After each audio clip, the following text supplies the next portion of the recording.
In the last video, we have discussed some of the chemical properties of nitrogen family. Here, let's see the anomalous behavior of nitrogen. Means the nitrogen shows a different behavior from rest of its group. So let us see why it shows.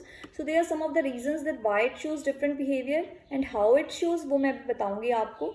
It has a small size. It has a small size first of all. It is small size. Number 2, it has high electronegativity. आपने पढ़ा ही था phone में कि इसकी FON में 3rd number पे इसकी electronegativity है पीरियोडिक टेबल में. 3rd is absence of d orbitals.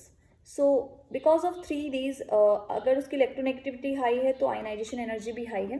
तो small size, high electronegativity and high ionization energy and absence of d orbitals results in different properties of its from the rest of its group member. So here we'll discuss some of the properties in which it differs from the rest members. तो पहली property like आपने पढ़ी ही थी कि its maximum covalency is 4. Maximum कोवलेंसी अगर हम बात करें नाइट्रोजन के प्रीवियस वीडियो में मैंने आपसे डिस्कस किया था वो 4 है क्योंकि इसमें डी ऑर्बिटल्स नहीं होते.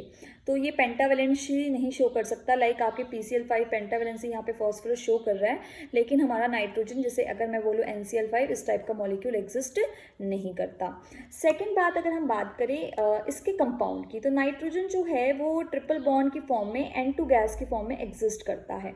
तो आपके पास यानी कि it has an ability of forming p-pi bond. But when we talk about phosphorus, arsenic, they prefer to form single bonds. They do not form p-pi bonds because यहाँ पर जो atoms हैं phosphorus इनका साइज बड़ा हो जाता है और इस टाइप की ओवरलैपिंग जो है इस केस में पॉसिबल नहीं होती है.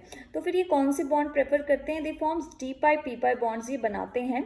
जैसे कि अगर मैं आपके पास कुछ कंपाउंड्स की बात करूं जहां पर ये d-pi बॉन्ड्स बना रहे हैं. ट्राई इथाइल फॉस्फेन के केस में फॉस्फरस d-pi बॉन्ड बना रहा है क्योंकि इसमें d ऑर्बिटल्स की प्रेजेंस है और p आपका कार्बन का है. लेकिन आपके पास नाइट्रोजन जो है वो d-pi बॉन्ड नहीं बना सकता. उसका रीज़न यही है कि क्योंकि इसके पास d ऑर्बिटल्स नहीं होते हैं.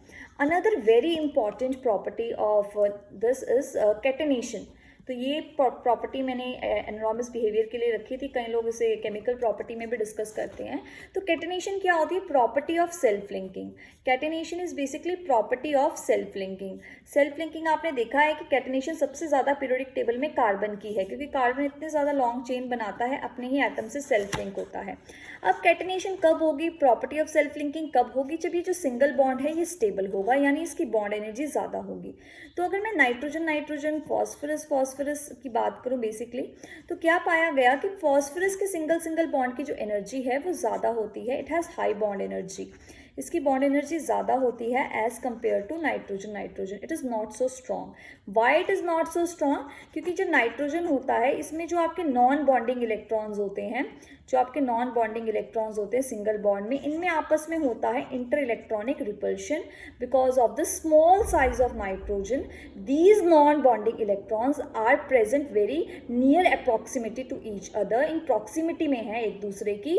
तो इंटर इलेक्ट्रॉनिक रिपल्शन होने की वजह से ये जो सिंगल बॉन्ड होता है ये स्टेबल नहीं होता है.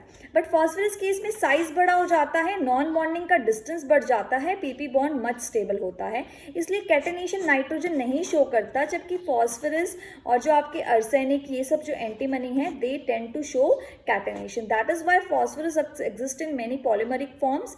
तो पॉलीमर की फॉर्म में एग्जिस्ट करता है जैसे कि आपके पास ब्लैक फॉस्फोरस में it forms a long chain of polymer and so on. So catenation is another very important property which is not shown by nitrogen. Another property यही है कि आपकी जो नाइट्रोजन होती है that exist as a gas while other exist as solids. वो exist करते हैं as a polyatomic solids while N2 exist as gas. And this N2 जो है इसमें आपके पास ट्रिपल बॉन्ड होता है and because of this triple bond it has very high bond dissociation energy. तो high bond dissociation enthalpy होती है जिस वजह से ये inert होता है रूम टेम्परेचर पर. तो कई बार क्वेश्चन आ जाता है why N2 is unreactive. N2 unreactive क्यों है?